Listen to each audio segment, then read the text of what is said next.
अस्सलाम वालेकुम दोस्तों, उम्मीद करता हूँ कि आप सब खैरियत से होंगे। दोस्तों आज फिर मैं आपके लिए एक वीडियो लेके हाज़िर हुआ हूँ। आज की इस वीडियो में मैं आपको एक ऐसे कोड के बारे में बताने वाला जा रहा हूँ, एक ऐसे लॉक के बारे में जिसके बारे में बहुत कम दोस्त जानते हैं और ये बहुत ही कमाल का लॉक है।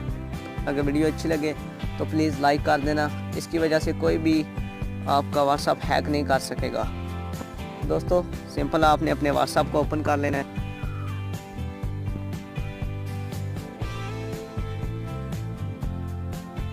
तो थोड़ा सा वेट कर लेते हैं, अगर की समझ ना आए तो आप मुझसे कमेंट में उसके बाद आपने 3 डॉट क्लिक करना है, बस सेटिंग पर, उसके बाद अकाउंट पर क्लिक कर लेना है। उसके बाद दोस्तों 2 स्टेप पर क्लिक कर लेना है।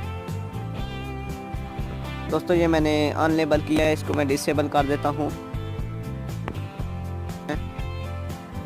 यहाँ से आपने दोस्तों कोई भी जो भी आप पासवर्ड देना चाहते हैं वो आपने दे देना है, ई पासवर्ड दे देना है। आप यहाँ पर ईमेल देना है, मैं यहाँ से ईमेल दे रहा हूँ, या आप स्किप पर भी क्लिक कर सकते हैं। ईमेल के बिना आप कर सकेंगे।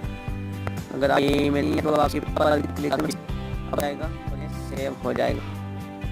दोस्तों ये पिन लग गया है, आप यहाँ से पिन को चेंज भी कर सकते हैं और ईमेल एड्रेस भी आप चेंज सकते हैं। दोस्तों ये कब आएगा ये भी मैं आपको बता देता हूँ। जब कोई भी आपकी व्हाट्सएप हैक करने की कोशिश करेगा या आप खुद ही किसी दूसरे मोबाइल पर अपनी व्हाट्सएप बनाएंगे तो जब वेरिफिकेशन कोड आएगा, दोस्तों सारी बात ही वेरिफिकेशन कोड होती है, अगर वो ना लगाएं तो व्हाट्सएप लॉगिन नहीं होता। तो जब वेरिफिकेशन कोड आएगा उसके बाद ये पासवर्ड भी पूछा जाएगा। अगर आपको पता होगा तो फिर तो आप खोल लेंगे, अगर कोई और आपके व्हाट्सएप को हैक करने की कोशिश करेगा तो वो खोल नहीं सकेगा। तो दोस्तों अगर वीडियो अच्छी लगी हो तो प्लीज़ लाइक कर दें और मेरा चैनल भी सब्सक्राइब कर दें। वीडियो देखने का शुक्रिया, मिलते हैं अगले वीडियो में। अल्लाह हाफिज़।